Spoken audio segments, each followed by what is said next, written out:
Hinduism दोस्तों एक ऐसा रिलीजन है जो हजारों सालों से जीवित है। एक ऐसा ट्रेडिशन जिसने इंडियन सबकॉन्टिनेंट में जन्म लिया और यहां के कल्चर को शेप किया। हिंदुइज्म सिर्फ एक रिलीजन ही नहीं बल्कि मेजॉरिटी ऑफ इंडियंस की इंटेग्रल पहचान भी है। लेकिन दोस्तों हिंदुइज्म एक ऐसा शब्द है जिसे खुद को हिंदू कहने वाले भी अक्सर पूरी तरह नहीं समझते। कोई इसे रिलीजन कहता है तो कोई इसे एक वे ऑफ लाइफ बताता है। आखिर हिंदुइज्म का सही मतलब है क्या?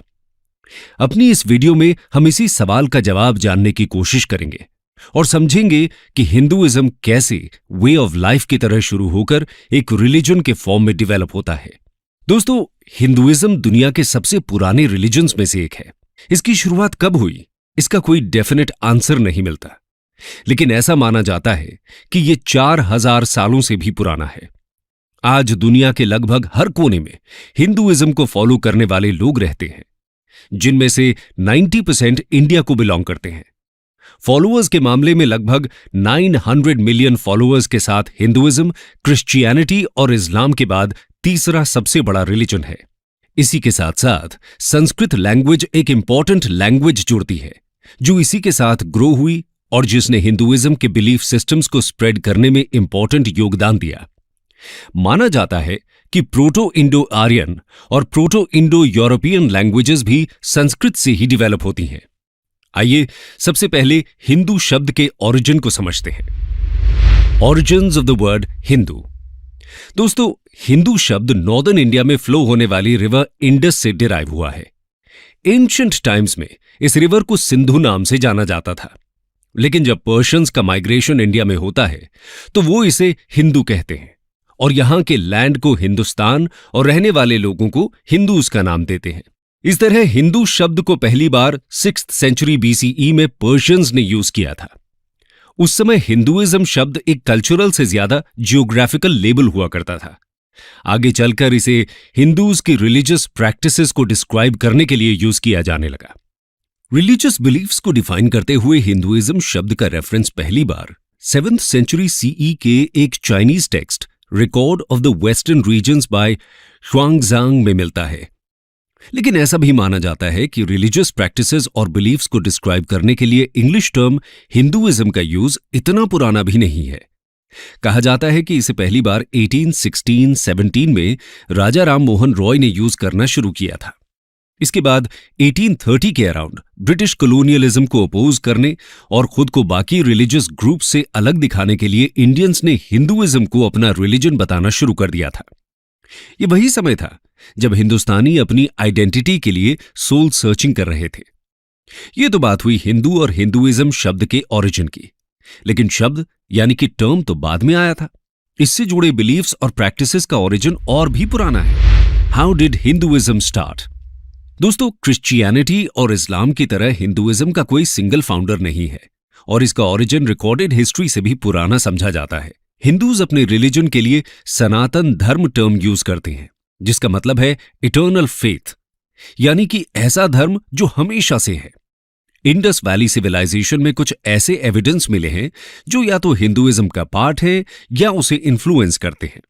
उदाहरण के तौर पर यहां मिलने वाली proto Shiva seal, mother goddess को रिप्रेजेंट करने वाली टेराकोटा फिगरीन्स, स्वास्तिकास, लिंगास, सीक्रेट एनिमल्स की इमेजेस एटसेट्रा आज हिंदुइज्म का एक पार्ट है। इसलिए यह माना जाता है कि किसी न किसी फॉर्म में हिंदुइज्म उस समय से एग्जिस्ट कर रहा था। ऑर्गेनाइज्ड तौर पर हिंदुइज्म की शुरुआत वैदिक कल्चर से मानी जाती है, क्योंकि इसी समय हिंदूज के सीक्रेट टेक्स्ट्स वेदास का ओरिजिन हुआ था। यानी कि हिंदुइज्म का फर्स्ट लिटरेरी एविडेंस हमें वैदिक पीरियड में मिलता है।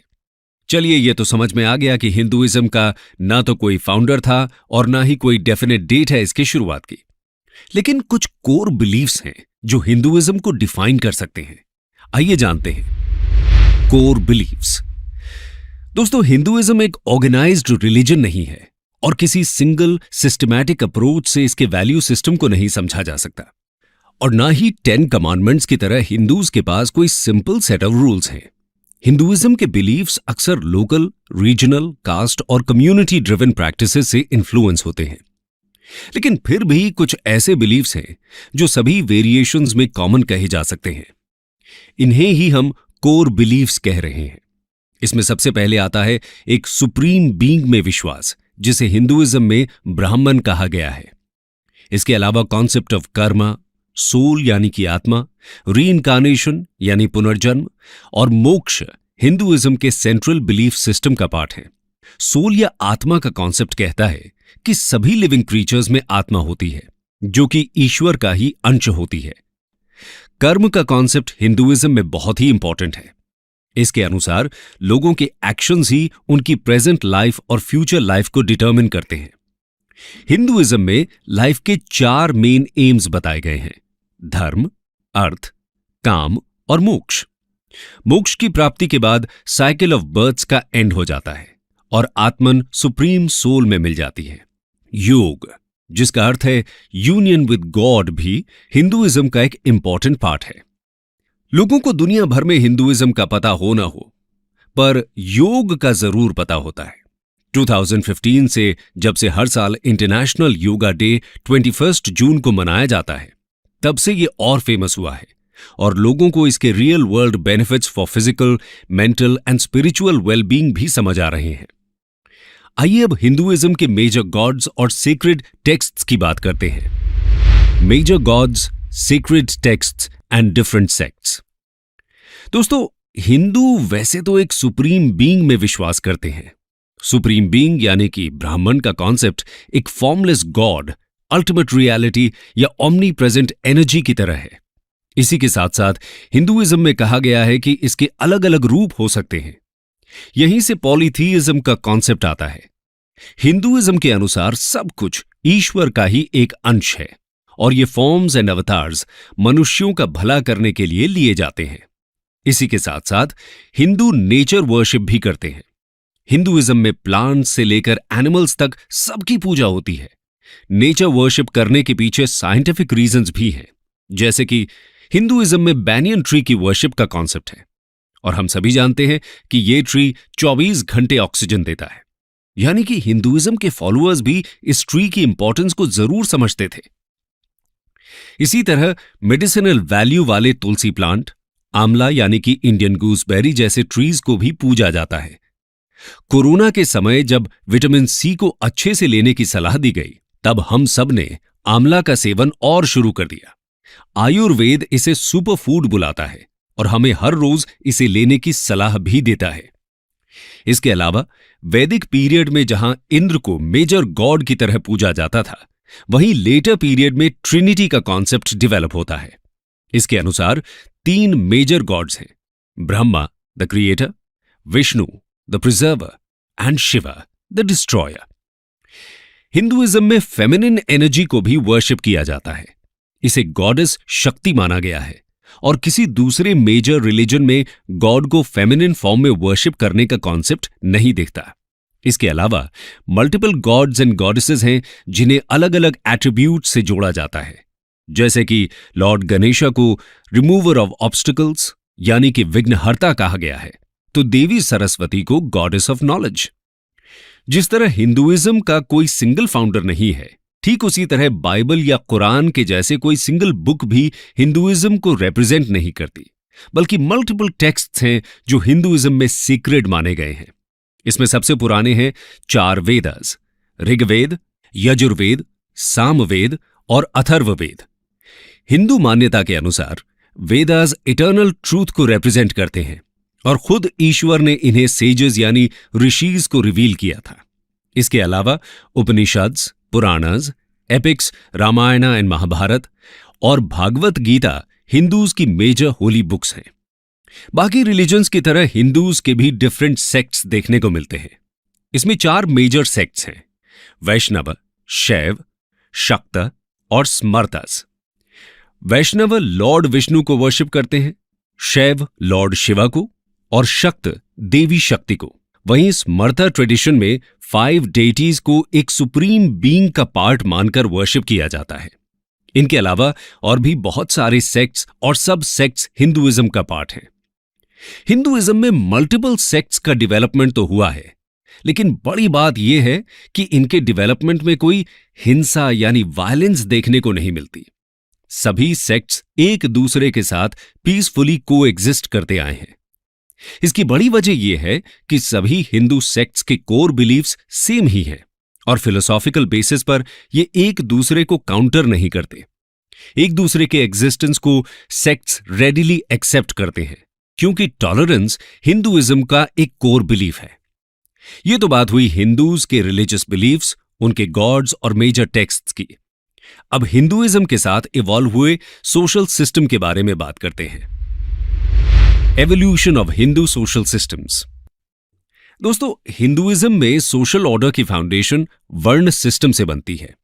वर्ण सिस्टम का ओरिजिन ऋग्वेद के पुरुष सूक्त में मिलता है। इसके अनुसार सोसाइटी को 4 वर्णास में डिवाइड किया गया है: ब्राह्मण्स, क्षत्रियज, वैश्यज और शूद्रज।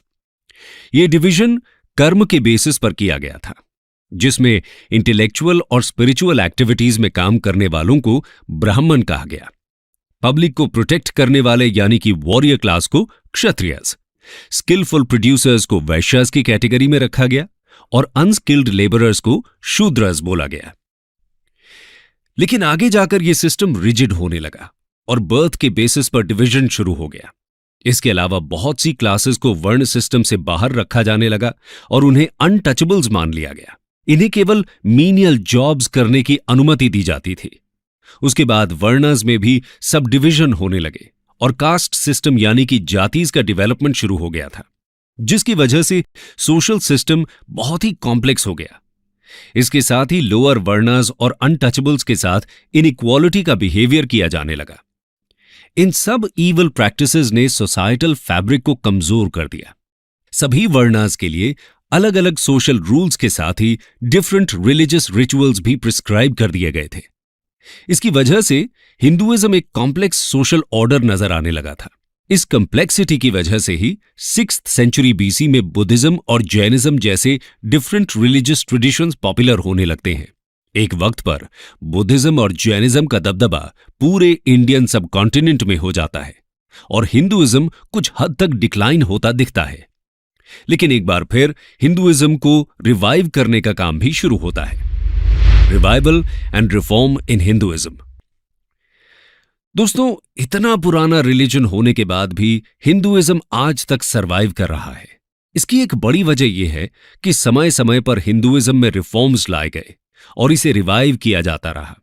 फिर चाहे वो 7th से 8th सेंचुरी के बीच शुरू हुए साउथ इंडियन भक्ति मूवमेंट के द्वारा किया गया हो या फिर अलग अलग आचार्यज के द्वारा। भक्ति मूवमेंट के दौरान अलवर्स और नायनार सेंट्स ने रिजिड कास्ट सिस्टम को चैलेंज किया, साथ ही रिचुअल्स और रिलीजियस प्रैक्टिसेस को भी सिंप्लीफाई करने का काम किया। उनके प्रयासों से ही हिंदुइज्म बुद्धिज्म और जैनिज्म से मिल रहे चैलेंजेस को मात दे पाता है। इतना ही नहीं, हिंदुइज्म समय के साथ लोकल कल्ट्स और डेटीज को भी अब्सॉर्ब कर लेता है। फिर बात चाहे नागा कल्ट की हो, यक्ष यक्षिनी कल्ट की या फेमस जगन्नाथपुरी की, जिन्हें ट्राइबल डेटी माना जाता है। धीरे धीरे सब हिंदू पैंथियन का हिस्सा बन जाते हैं। यहां तक कि बुद्ध को भी विष्णु का एक अवतार बताया जाता है।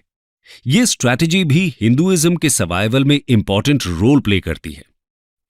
हिंदुइज्म को रिवाइव करने की बात हो और आदि शंकराचार्य का नाम ना आए, ऐसा तो हो ही नहीं सकता। शंकराचार्य ने 8th सेंचुरी एडी में हिंदुइज्म को रीऑर्गेनाइज और रिफॉर्म करने का काम किया। इन्होंने अद्वैत फिलॉसफी को पॉपुलराइज किया, जिसके अनुसार सिर्फ ब्राह्मण ही सत्य है और बाकी सारा संसार बस उसकी ही माया है। शंकराचार्य हिंदू फिलॉसफी को पॉपुलराइज करने के लिए पूरे इंडिया में ट्रैवल करते हैं। इस दौरान अलग अलग थिंकर्स के साथ वो डिबेट्स और डिस्कोर्सेज में भाग लेते हैं। इन्होंने इंडिया के 4 कॉर्नर्स में मॉनेस्ट्रीज एस्टैब्लिश की थीं, जिन्हें मठस या पीठस कहा जाता है। श्रृंगेरी में शारदा पीठ, द्वारका में कलिका पीठ, बद्रिकाश्रम में ज्योति पीठ और जगन्नाथपुरी में गोवर्धन पीठ की स्थापना की गई।